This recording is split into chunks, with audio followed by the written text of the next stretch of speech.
Hey guys, gonna try to make this one relatively quick because I'm catching up on a bunch of stuff and I have to make a bunch of videos before I actually leave for the weekend.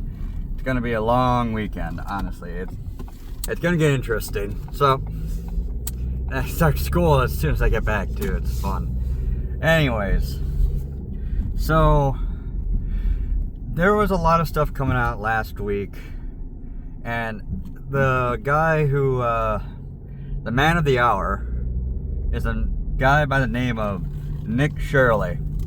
I want everyone to think Nick, because holy hell, apparently the learning center frauds, or the littering center, because on one of the learning centers they forgot the letter N in the title when they made the sign, and they never fixed it.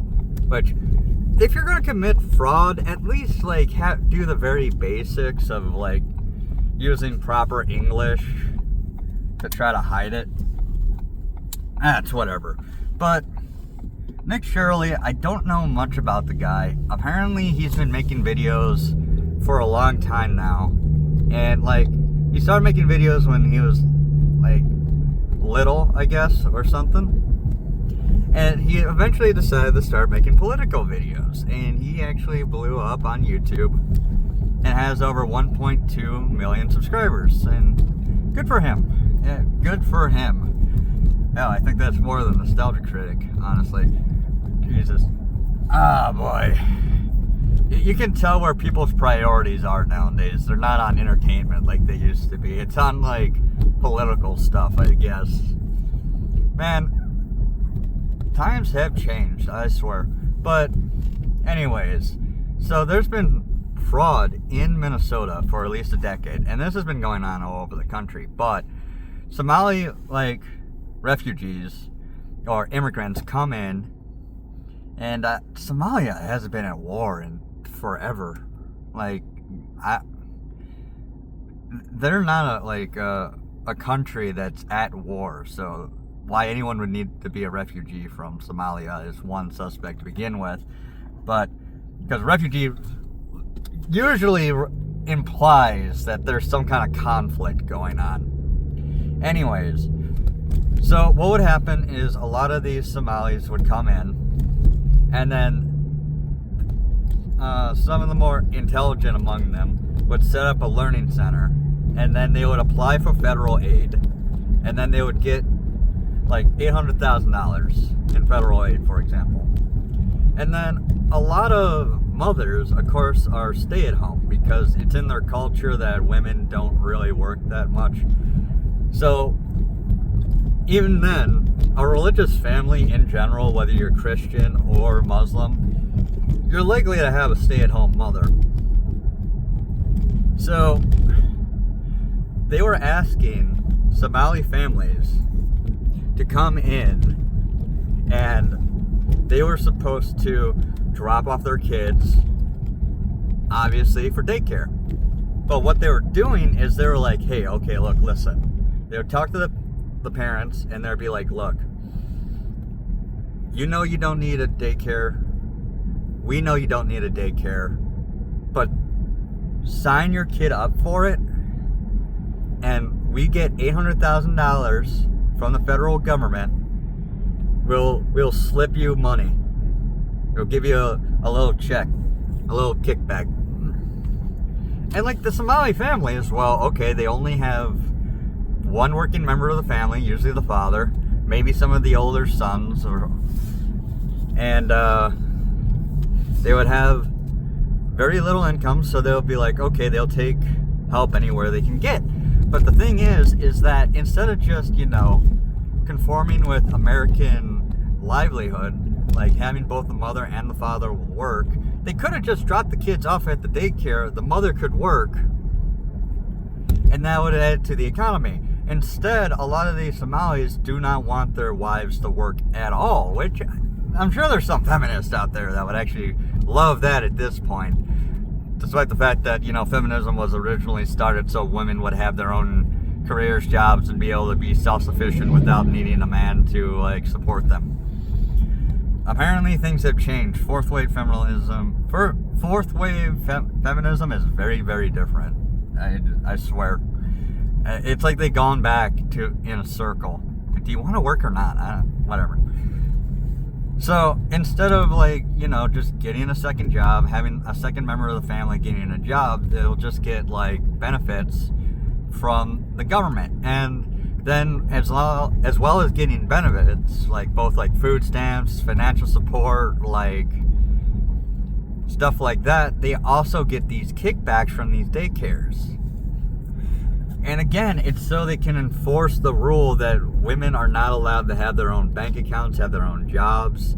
And a lot of the women agree with this because they don't have to work for a living. But it's defrauding the United States government and the taxpayers, because that $800,000 doesn't just get printed up and then sent out.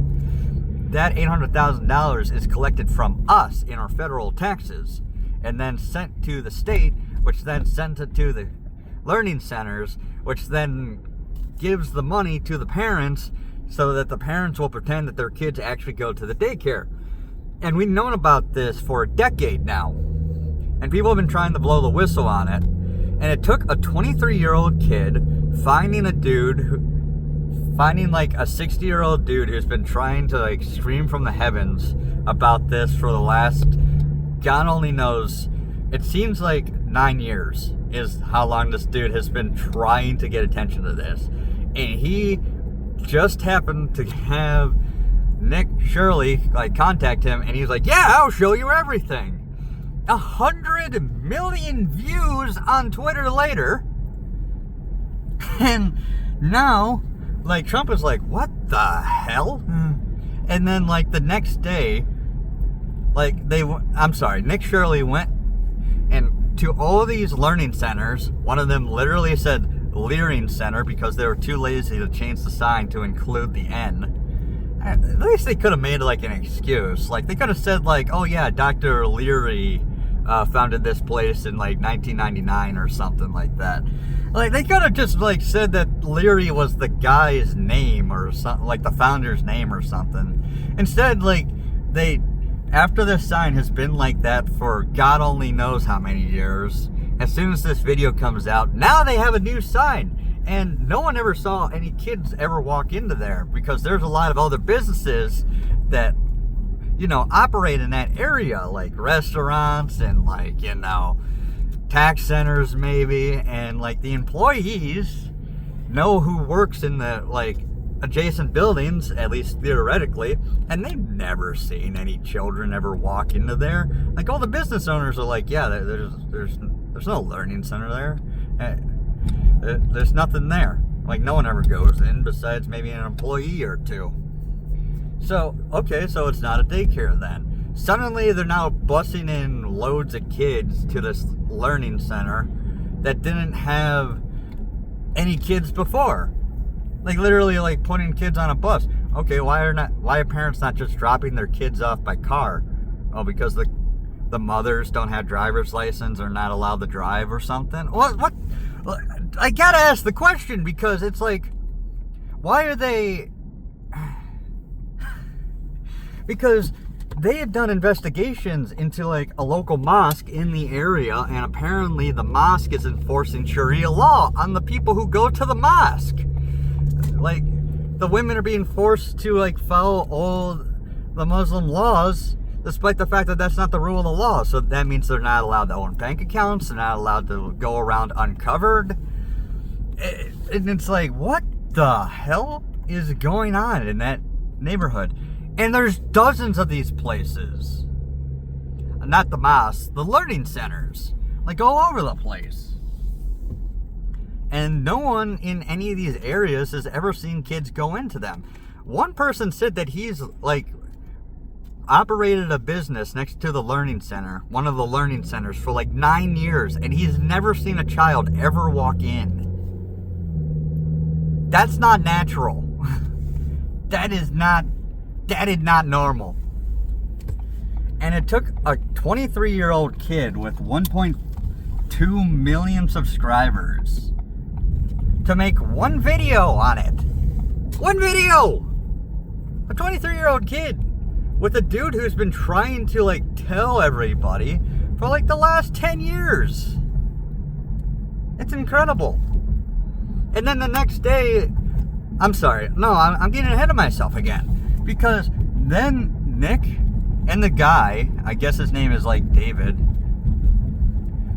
go and they try to talk to like a congressman, and it's a Democrat. Now, keep in mind that the only Democrat who voted against giving more money to the Somalis was the head of their House of Representatives, their state house. And she voted against it, and she was assassinated like a week later. Like, not even a week later. She was dead within like 2 days. By somebody that Tim Walz appointed. Not to his like personal cabinet, but like a position in the government. And it might have just been desperation on his part, but he claimed that Tim Walz was the one who sent him. Again, a lot of people think that maybe he was mentally ill, maybe he made that up, but he was appointed by Tim Walz. He did work for Tim Walz's government in some form of fashion, and he said Tim Walz sent him. Now, maybe he was crazy, but he went out and assassinated the only Democrat who voted against giving more money to the Somalis.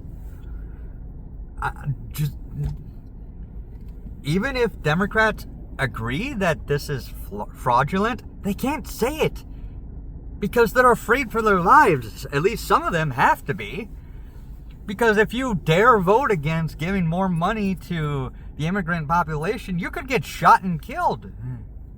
Like, I think 4 people actually died. The female representative, her husband, and then like 2 other people were either also killed. The fact that I don't remember is actually sad too, because it's like there was no coverage about this in the last few months, so I can't even remember if it was 2 or 4 people that died, because I just have not heard it in forever, because it's not in the news. They just brushed it underneath the rug, and it's like, well, I guess like the second most powerful person in the state of Minnesota got killed. Oh, well, I guess. We got the guy. Don't worry about him implicating the governor himself. You would think the governor would at least run an investigation just to clear his name or something. To, like, had the guy, like, listed as mentally unwell, like, sent in an asylum or something. I don't know, this guy's clearly crazy. Yep, I don't know what he's talking about. Like, tap your foot a little bit or something. God damn. Oh, Jesus. So, then, Nick Shirley goes and talks to a Democrat in the state house, and it was after, like, a bunch of Republicans rose a whole stink about, like, all this fraud going on, and then she just starts screaming about Donald Trump. So, like, Trump is like, okay, you want to draw attention to me? You want to talk about me instead of the fraud that's going on in your state? You think everything is my fault, huh?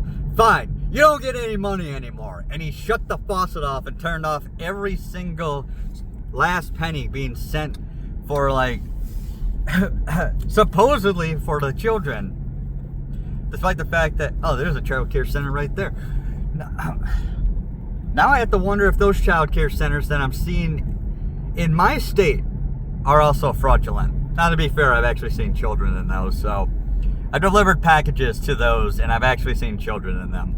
But it still makes me wonder a little bit if, like, they're lying about their numbers, too.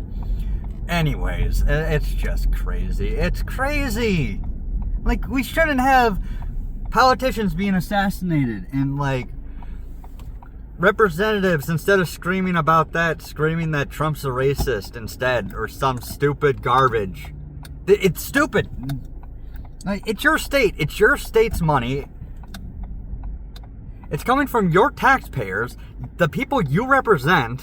Oh, wait, no. The people you represent are all the Somalis that got brought in, because the Somalis are so indebted to you that they will vote you in for the rest of your lives because you set up this fraud system for them. Oh, I'm sorry. Did I allege that? Oh, yeah. I'm alleging that the Democrats literally helped the Somalis set up this fraud system to basically bribe votes. It's the only thing that makes sense.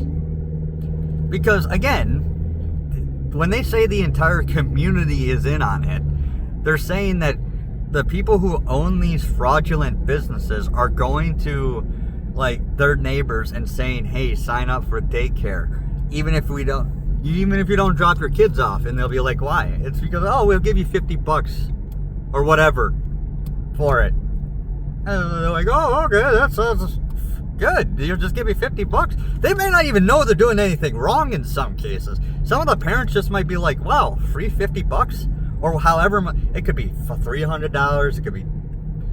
I feel like some of them would just accept $50. I mean, $50 is $50. You know what I'm talking about? They might be like, oh, okay, I'll sign up for this. And they just don't know any better because a lot of these people, some of them don't even speak English. I have actually delivered packages to houses where, like, the grandmother or, like, the father, like, it's like some 23-year-old guy who has to answer the door for his 50-year-old father because the father doesn't speak English. There's so many people that could be taking advantage of that guy because he doesn't understand what's going on in his neighborhood. You can't turn on the news and understand what's going on. I mean, like, most places don't have, like, closed captioning in, like, Arabic. Like, if you watch TV, that guy, like, he has probably no idea what's going on in America right now because most of the stuff he probably reads, if he even pays attention to the news, would be in English. Because obviously it would be. Maybe use auto-translate, I guess, which is not always fantastic. But yeah, I worry about, like, okay, I went and I go to this house and there's, like, a 70-year-old grandmother by herself and she doesn't speak Arabic. She doesn't speak English. And I'm like, what happens if someone breaks into this house and no one's home besides her? Or someone tries to break into this house. She can't call 911. You know what I'm saying? Like, if she can't call 911 and tell them what's going on. Like, if 911 has a Somali or an Arabic translator, it's going to add time until somebody gets to her house, and I doubt that exists. Like, it's dangerous for them. It's dangerous for them because if you live in Detroit, where there's a lot of break-ins, and they break into a house of an immigrant who doesn't speak English, there's no one they can go for help. There's no one they can call. Like, what are they going to do? Call their son, who probably doesn't have a firearm, to have to come over there? Or they'll call their son, tell their son what's going on, and then the son has to contact the police. It adds unnecessary time to, like, it's just, there's so many problems with it. Like, it's not even like there will be people out there that call me racist because I want, like, all immigrants to speak English. But it's for their own good. Because they could be taken advantage of. They could go get a job someplace that pays under the table, and that place could be paying them $2 an hour. And they'll be like, oh, I don't know the value of American currency. I'll just give this to my son or whatever. Or it'll be like, they'll pay them like, oh, I'll pay you minimum wage, and I'll pay you whatever the government wage is. It'll be under the table so it doesn't get taxed, and they'll be like, great, fine, that's fine. In whatever language they speak. And then, like, it's one of the most dangerous, unsafe, unhealthy. There's, like, asbestos in the air or something like that. Like, we're talking about hypotheticals here, but we know this kind of thing happens where, like, these people are taken advantage of by businesses that are operating illegally, and there's a lot of places that are supposed to be inspected, that are supposed to have, like, you know, regular checks to make sure that there's nothing, like, there's no, like, black mold in the air or something like that. And they just, like, they can put their workers in very dangerous working environment. And who's that person going to go talk to? like, they might not understand, like, that the building needs to be condemned or something like that. It's just,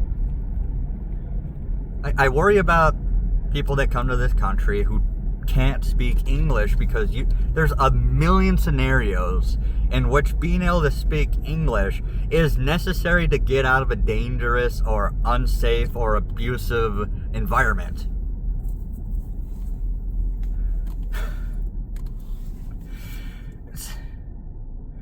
And Tim Walz. So, Nick Shirley goes to this congresswoman and asks for answers. She gives none. And then Tim Walz is asked for answers. And he says, oh, what are you, racist? Like, why don't white men, like Somalis need to be policing Somalis? Like, why don't white men police white men? Like, this is all just a race thing. I don't care about any of this. So Trump is like, okay, no one in the government has an answer.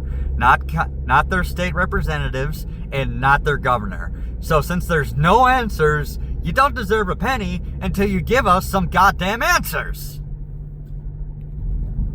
And I agree with that. And God only knows how many legitimate children actually need that money. But since there's possibly thousands, tens of thousands, hundreds of thousands of fake children, or children, they might exist, but they're not in the daycares. They're just being taken care of by their mother or their brother or something. Taking care of a relative in their own home. They're not at the daycare. Like, we don't even know if the children are fake or not. Like, they might have a list of the names. Like, here's the list of 1,000 children that are taking daycare in Minnesota. And like half of those, or more than half of those, could actually never attend the actual daycare. And since these daycares are paid based on how many children they supposedly help take care of, they're lying and getting like twice as much money as they should be. Maybe even that, like, a daycare, there's probably, by the rule of averages, there are daycares out there who have no children that they take care of, but they're being paid for like 100. There might be a legitimate daycare like a few blocks down that actually does take care of 100 children. But that doesn't mean we have to keep giving money to every single daycare, because that's how it works. You either give money to all the daycares or none of the daycares.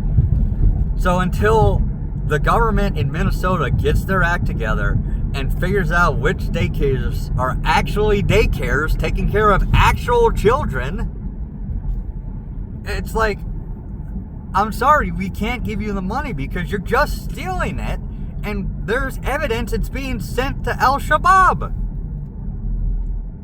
Like, legitimate evidence that it's actually being sent to an organization that sends the money to terrorist organizations, that buys weapons for terrorist organizations.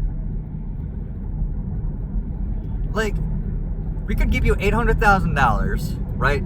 To, like, say there's two daycares. One is legitimate, one is not. We give those $800,000 between the two of them. $400,000 to one, $400,000 to the other.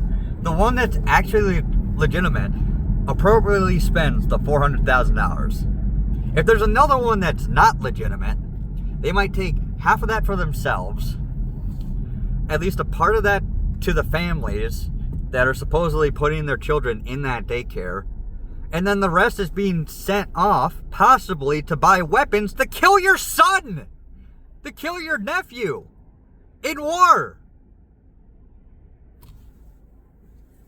Like, holy hell.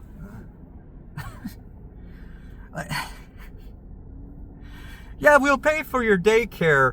We'll pay for your kid's daycare, but your kid's gonna die in like 20 years once the terrorists have enough weapons to commit another 9/11 or something. Just, oh my God. It's like, look, listen. Just give us accountability. Give us any answer besides you're racist. No, Trump's racist. No, white men are racist. Okay, so you gave us no answers. You get no money then. You played yourselves. If you gave us an answer, maybe you wouldn't have had the money cut off. But there are no answers to give. That's why they won't give any.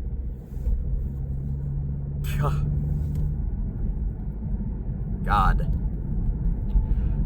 You can tell I'm a little bit heated. I'm like so heated about this. Because it's not just the American people being abused, but there's probably a lot of Somali people being abused too. Because they're being forced.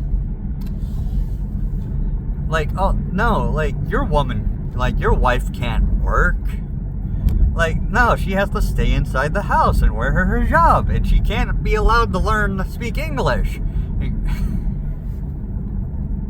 She's just, they're probably, like, and they don't, since they don't speak English, they don't know that, you know, maybe this is not appropriate. Like, there's no one to go help these people.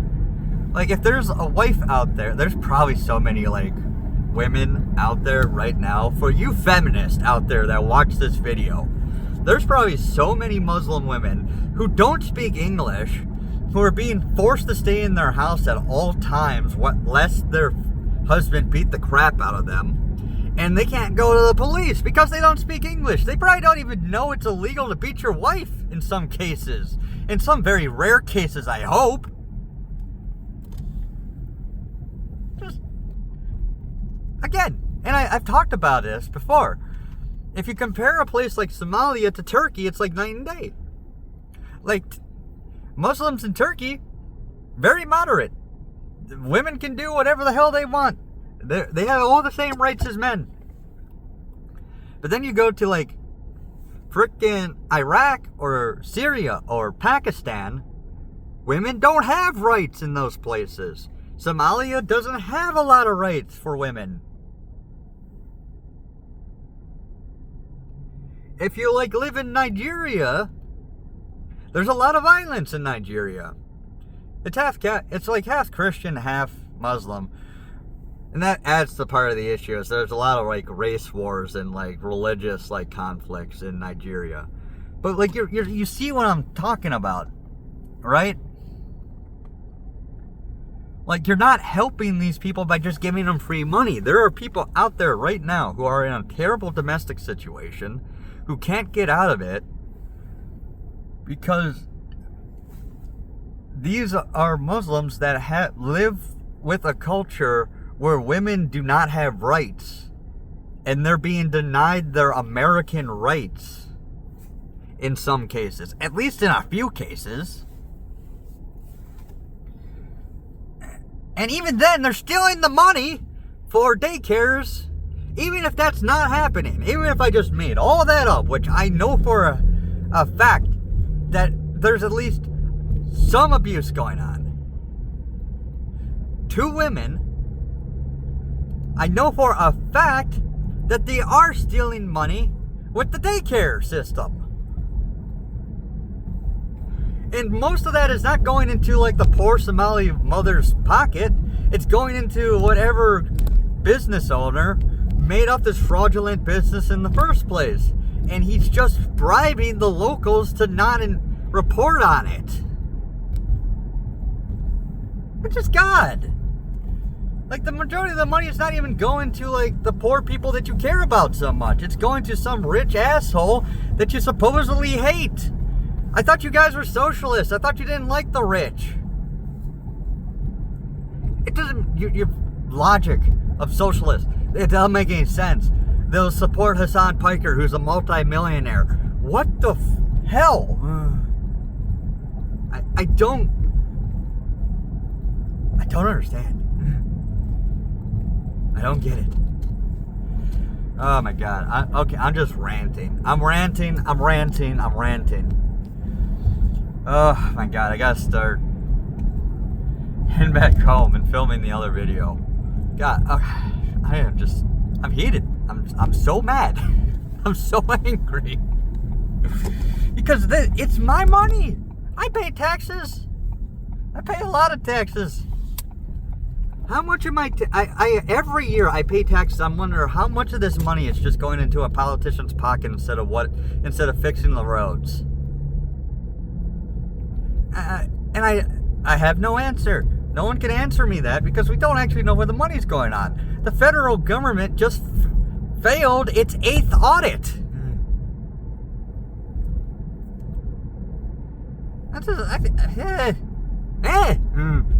Anyways, I'm gonna call it there. Bye, guys. Dear Lord.